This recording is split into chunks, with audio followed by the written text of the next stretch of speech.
അറിയാം, എന്നാലും പറഞ്ഞേ ഉള്ളൂ. ഓ, ഈ ബുക്ക് എനിക്ക് വല്ലാത്ത സങ്കടം വരുന്നു. ഇങ്ങനെയുള്ള ഘട്ടങ്ങളിൽ നമ്മൾ എന്താ പറയാറുള്ളത്? Life is beautiful. അതെ, ജീവിതം മനോഹരമാണ്.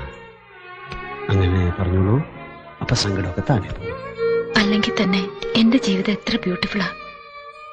ടൈപ്പ് റൈറ്റിംഗ് പഠിക്കാൻ പോയ നാട്ടും പുറത്തൊരു പാവാടക്കാരി സ്കൂട്ടറിന്റെ ഹാൻഡിൽ തട്ടി താഴെ വീഴുക. സ്കൂട്ടറുകാരൻ അവളെ ആശുപത്രിയിൽ എത്തിക്കുക.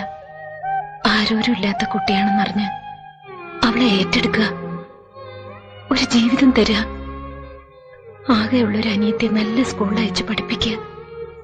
എന്റെ വിനയേട്ടൻ എനിക്ക് തന്ന ജീവിതമല്ലേ ഇത്?